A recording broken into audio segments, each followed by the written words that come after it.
Bienvenue dans les podcasts La Maison. Le message vous est délivré par David Trippé dans le cadre des premiers baptêmes de l'église La Maison. Bonne écoute.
Effectivement, un grand jour, c'est un jour de joie, de réjouissance. Et on veut vraiment se réjouir tous ensemble. Et le baptême, c'est comme le début d'une nouvelle vie. C'est le début de quelque chose de nouveau. C'est pas juste un signe comme ça, religieux, ou c'est pas une tradition, une cérémonie traditionnelle ou juste comme ça. C'est vraiment un signe biblique. D'une nouvelle vie, d'un nouveau départ, d'une purification. Mais ce n'est pas le baptême en soi qui vous purifie, mais c'est un signe qui démontre qu'on veut vivre une vie nouvelle. Et c'est ce que j'aimerais un peu vous introduire, vous parler un peu maintenant pendant à peu près 2 heures. Ça va? Bon,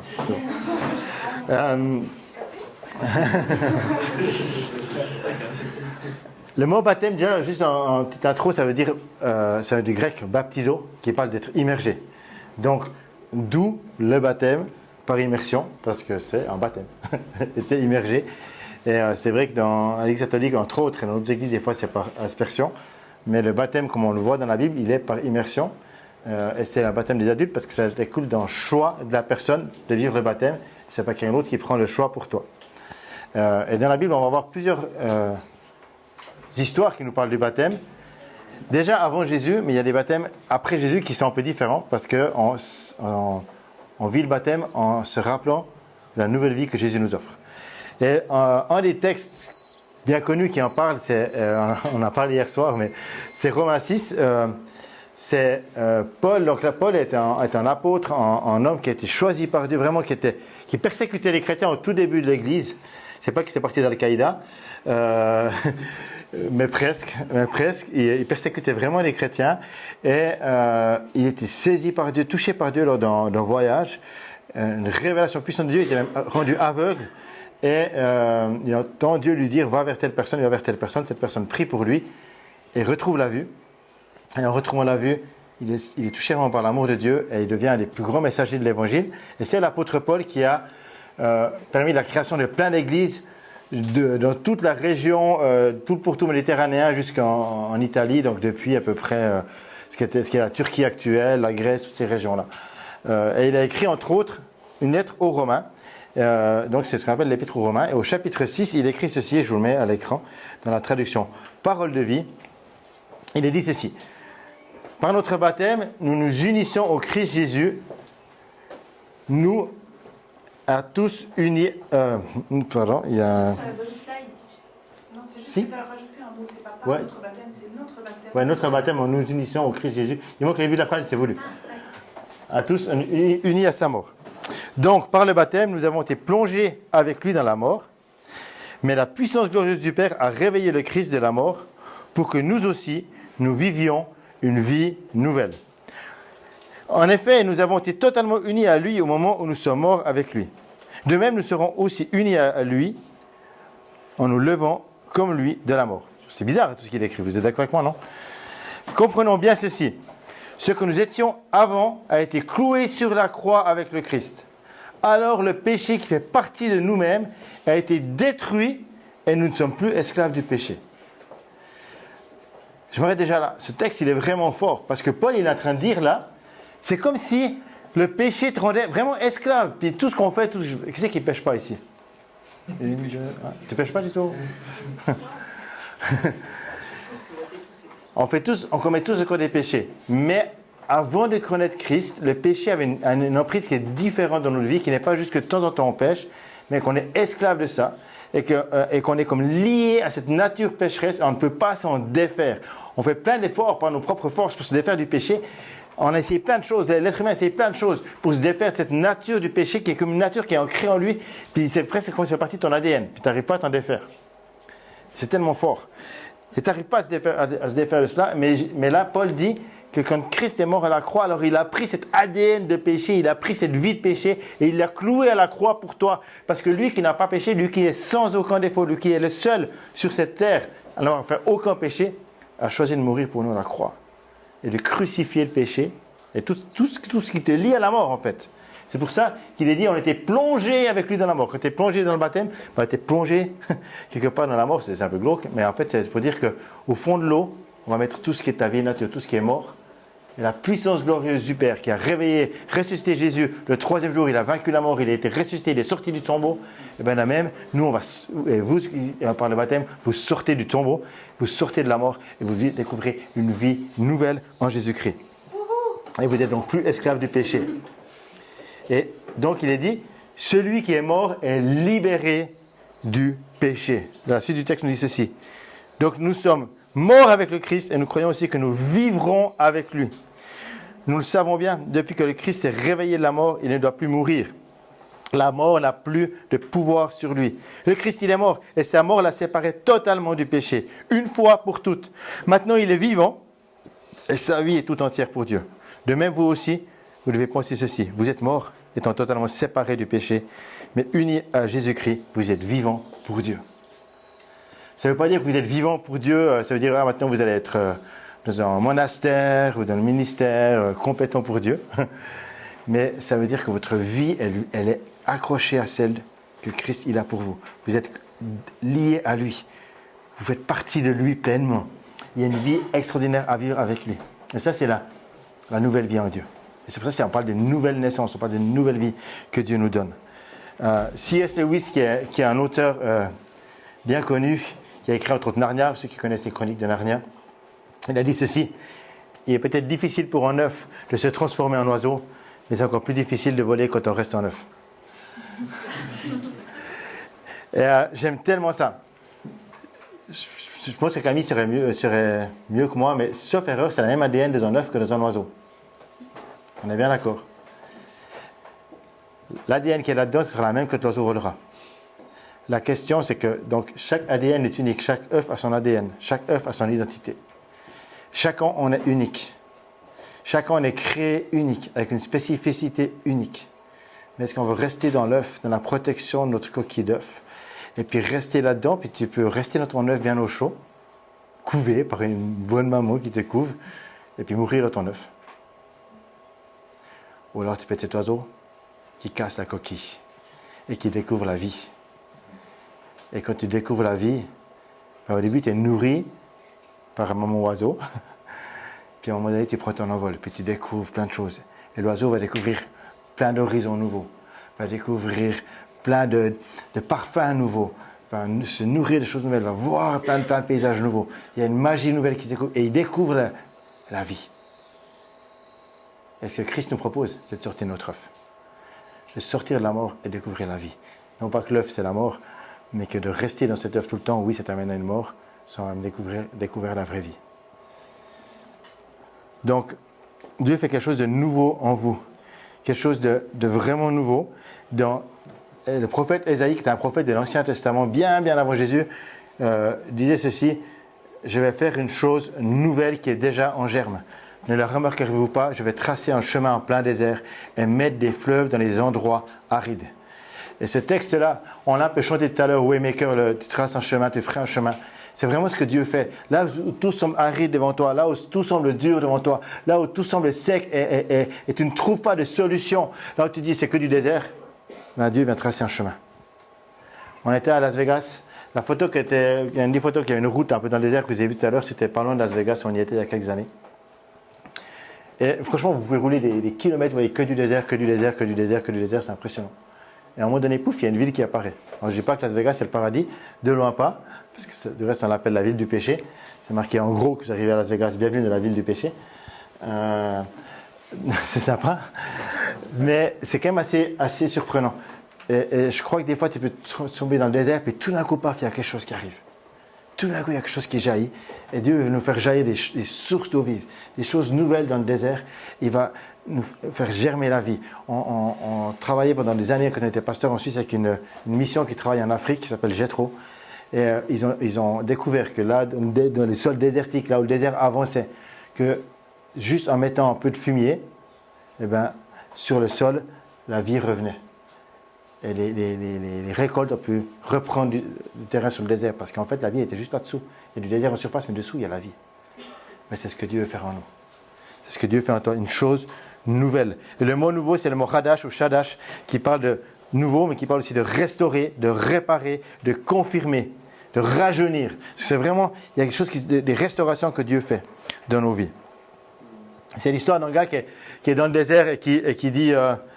qui prie vraiment, qui dit, ouais, voilà, Seigneur, tu as dit que tu fais sortir des fleuves dans les endroits arides, alors fais quelque chose, je ne peux plus, je suis assoiffé, j'ai vraiment soif, et puis je ne peux plus, et puis il est épuisé, assoiffé dans le désert.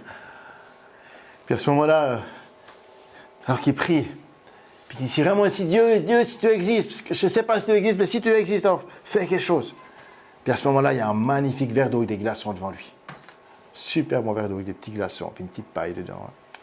Paf, qui est comme ça posé devant lui, qu'il n'avait pas vu, mais tout coup, paf, il est là. Puis il le voit, puis il dit, il voit ce verre d'eau. Mais il ne le voit pas, parce qu'il dit, non, moi je suis buveur non pratiquant. Est-ce que tu veux pratiquer ta foi ou juste dire, moi je crois en Dieu, mais je ne vais pas m'en nourrir. Je ne vais pas boire de ce qu'il a pour moi. Des fois on est un peu comme ça. Ah non, moi c'est pour les autres, c'est pas pour moi. Ouais, je vois bien que Dieu il agit, mais c'est pour les autres, c'est pas pour moi. Puis on reste là à passer à côté de ce que Dieu a pour nous. Donc mon message, c'est vraiment cette nouvelle vie que Dieu vous donne.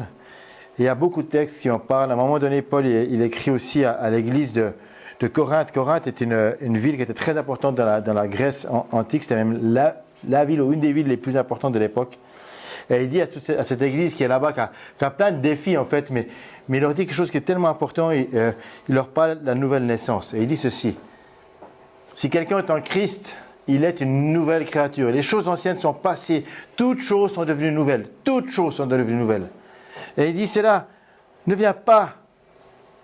Pardon, cela vient de Dieu qui nous a réconciliés avec lui par Jésus-Christ, qui a été donné le mystère de la réconciliation. En effet, Dieu était en Christ. Il réconciliait le monde avec lui-même en ne chargeant pas les hommes de leurs fautes.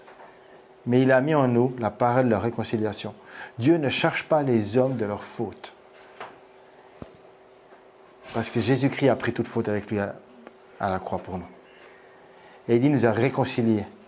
Il nous a donné la parole de la réconciliation.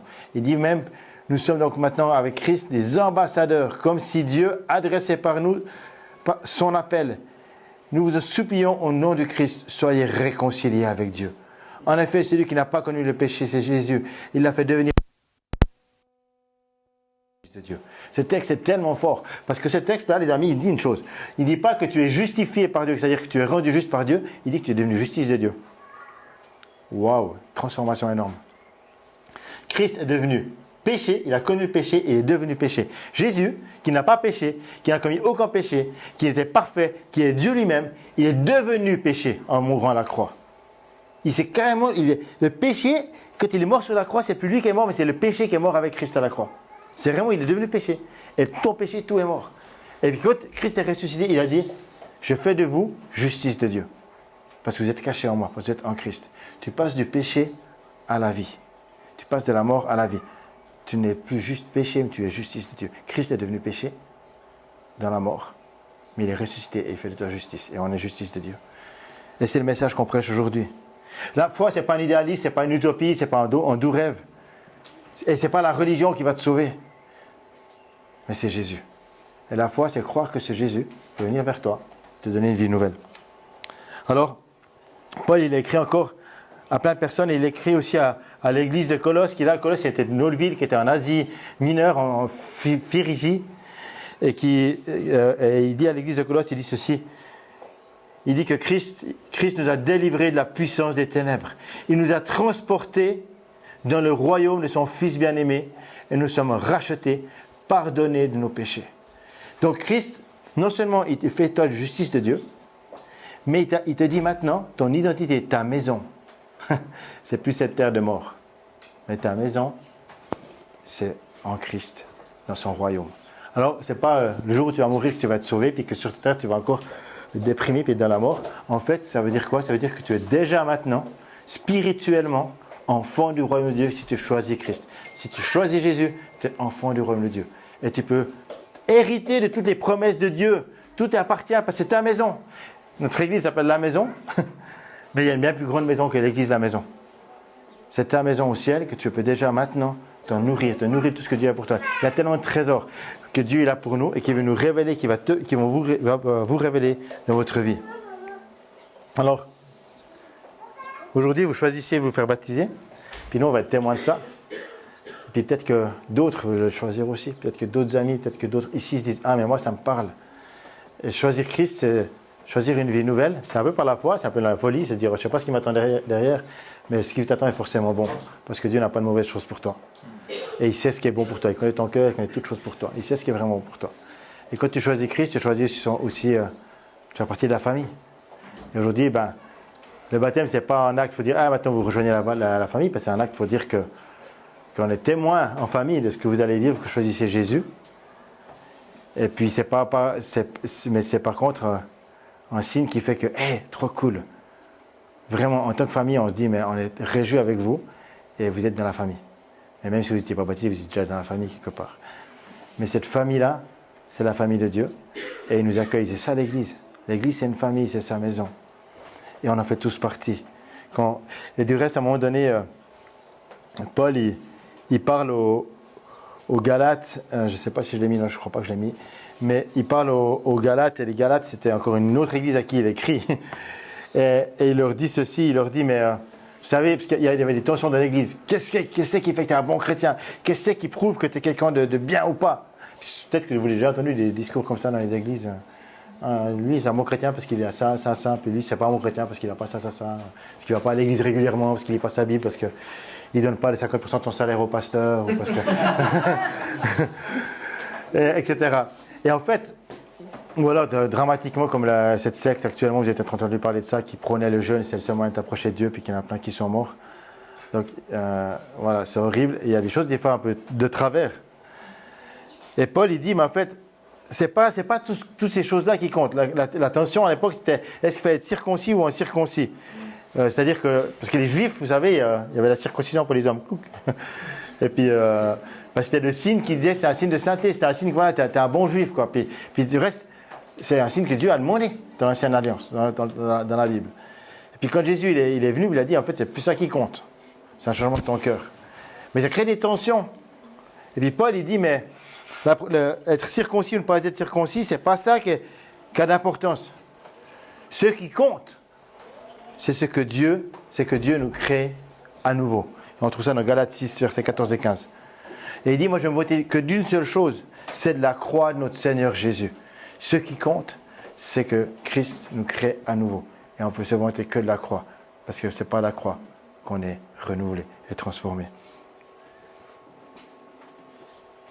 Alors, et le dernier texte que j'aimerais vous laisser, c'est dans Ephésiens 5 au verset 14, où il dit ceci.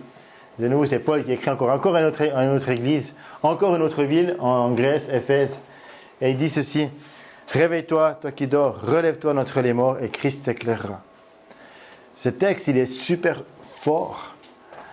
Et j'ai envie de nous dire, est-ce que nous, des fois, on n'est pas endormis en tant que chrétiens ou non chrétiens, peu importe là où on en est. Où est-ce qu'on en est? Comment est-ce qu'on vit les choses? Comment est-ce que tu vis ta foi? En tout cas, ce texte nous dit une chose, nous dit déjà qu'on dort. Parce qu'il dit réveille-toi tant qu'il dort, ça veut dire que tu dors. Tu peux dormir debout, tu peux dormir sur le banc d'église, tu peux dormir pendant la louange, tu peux dormir pendant la prédication du pasteur, surtout quand c'est moi qui prêche. Tu peux dormir pendant les cours. Tu peux dormir dans ta vie spirituelle. Tu peux dormir dans ta marche, tu peux dormir de plein de manières. Puis à un moment, tu peux aussi être réveillé. Tu peux être réveillé physiquement ou tu peux être réveillé spirituellement. Tu peux être réveillé émotionnellement ou spirituellement. Et encore, tu peux être réveillé dans une foi réelle. Ce texte nous dit ici qu'on rêve-toi d'entre les morts. Et ça, c'est super interpellant. Est-ce que vous avez déjà imaginé dormir entre les morts? Je sais, c'est des images bizarres, hein? Mais pas ça veut dire quoi? Ça veut dire que ceux qui dorment tout le temps, ils meurent. Et Christ vient nous réveiller d'une mort spirituelle et nous ramène à la vie. Il nous ramène à la vie.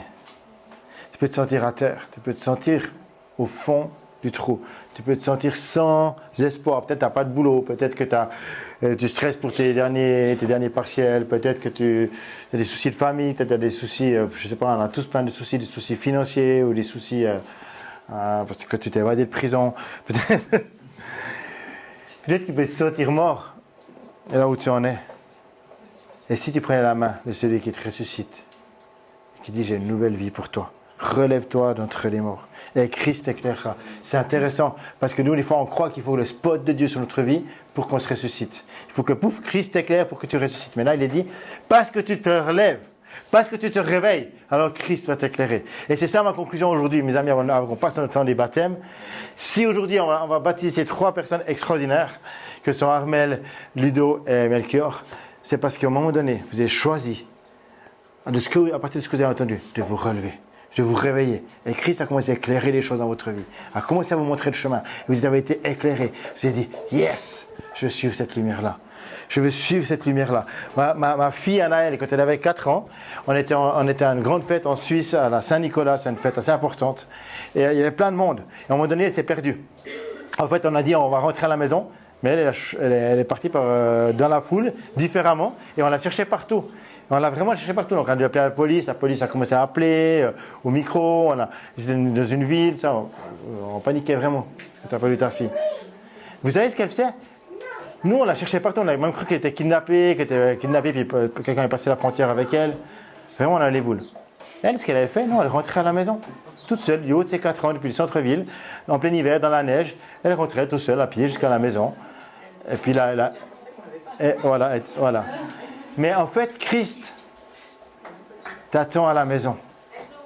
Et tu peux te relever. Et plutôt que déprimer et dire je suis perdu, ben, je vais à la maison. Et Christ te montre le chemin. Et comme on a pu retrouver notre fille, et Jésus nous l'a retrouvé aussi. Et Jésus trouve toujours le chemin avec toi et te ramène à la maison. Alors relève-toi. Relève-toi, tu ne vas pas d'issue à la crise, tu ne vas pas d'issue à ta situation, tu ne vas pas d'issue à toutes tes questions, tu ne comprends pas tout. Lève-toi. Tu te sens dans la mort, lève-toi. Tu as des doutes, lève-toi. Tu ne sais pas où tu vas, c'est pas grave, lève-toi. Parce que quand tu te lèves, Christ t'éclairera. Lève-toi, Christ t'éclairera. Lève-toi et on va te baptiser, Christ t'éclairera. Lève-toi. Lève-toi. Lève-toi. Ne laisse pas la mort triompher de toi. Parce que Christ t'a donné la vie. Et être chrétien, c'est ça. C'est pas faire partie d'une religion, pas faire partie d'une secte, c'est pas faire partie d'un petit groupe de gens bizarres. Même si on est bizarre. Non. C'est marcher dans la vie. Marcher avec celui qui a la victoire. Il y a cette histoire d'une petite souris qui trouve un éléphant. Et cette petite souris, eh ben, elle voit cet éléphant, elle dit, lui, ça va être mon pote. Alors elle monte sur le dos de l'éléphant, tac, tac. Et puis elle vit un peu sa petite vie avec l'éléphant, puis ça devient son super pote. Puis à un moment donné, il y a un pont suspendu. Et l'éléphant arrive à ce pont, et puis il voit le pont, il dit ouais, ça va le faire. Et il traverse le pont. Puis il y a tout qui tremble, tout qui bouge, tout c'est un peu wouhou! Puis il traverse, il arrive de l'autre côté, puis le pont il a bien tremblé sous le poids de l'éléphant et de la souris. Et quand ils arrivent de l'autre côté, la souris, elle dit à son pote l'éléphant, hé, toi et moi, elle a bien fait tout trembler. Hein. Et bien on est des souris. Et Christ est l'éléphant. Et il fait des fois tout trembler. Alors, on monte sur le dos de l'éléphant. Et tout va bouger dans notre vie. J'aimerais prier. Seigneur, merci pour ce jour de baptême, pour ce jour de joie. Merci parce que tu proposes une vie nouvelle. Et en fait, cette vie nouvelle, cette nouvelle naissance que tu nous proposes, on peut tous la prendre. Et même si on est dans la foi depuis longtemps ou pas, peu importe là où on est dans notre chemin de foi, aujourd'hui tu dis, mais je tends la main vers toi. Et tu peux marcher avec moi. Et aujourd'hui tu nous dis, Seigneur, tu nous dis plutôt, mon enfant, je t'aime tellement que je veux le meilleur pour toi. Et ça c'est vrai pour chacun, pas que pour les 3 baptisés. Pour chacun, tu nous offres une merveilleuse vie. Pleine de joie. Avec des défis, certes, mais tu seras toujours là avec nous. Tu seras cet éléphant qui nous portera. Tu es celui qui nous soutient. Tu es celui qui fait reverdir le désert, fait jaillir des sources d'eau vive. Tu es celui qui fait toutes choses nouvelles. Aujourd'hui, Seigneur, montre-nous ta vie. Aujourd'hui, Seigneur, fais jaillir ta vie en nous. Aujourd'hui, Saint-Esprit, on t'accueille parce que si on n'a pas l'Esprit de Dieu, alors on est comme sec. Il n'y a pas de vie en nous. Tu diras dans la Bible, Seigneur, celui qui n'a pas l'Esprit de Christ ne lui appartient pas. C'est pourquoi on a besoin de ton Esprit Saint. On a besoin d'être rempli de toi. Je prie, Saint-Esprit, viens toucher chacun maintenant. Chacun aujourd'hui. Viens toucher les cœurs de chacun. Viens nous parler, Seigneur. On a besoin d'être à nouveau rafraîchi par ta source de vie. Que ta vie vienne triompher de la mort en nous. Parce que tu es tellement bon, Seigneur. Et tout ce que tu as pour nous n'est que bonté. Tout ce que tu as pour nous n'est que perfection. Parce que tu sais ce qui est bon pour nous. Et apprends-nous à marcher avec toi et à te connaître. Merci Jésus pour cette vie extraordinaire que tu donnes. Et merci pour ces 3 baptisés qu'on va célébrer maintenant. Amen. Amen. Amen. Merci de m'avoir écouté. Et puis c'est avec plaisir qu'on prend un temps de prière, plus tard après les baptêmes aussi, parce qu'on va honorer les baptisés. Mais si l'un ou l'autre a besoin de prière ou autre, passe à tout ce qui est partagé.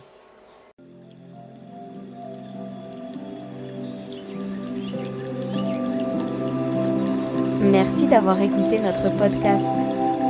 Nous espérons que vous avez été bénis au travers de ces baptêmes et de ce message. Si vous avez des questions en relation avec le baptême ou pour plus d'informations, nous serons ravis de vous lire par email à contact@égliselamaison.fr. Vous pouvez aussi nous retrouver sur Facebook et Instagram sous Église la Maison en un seul mot. À très bientôt. Que Dieu vous bénisse.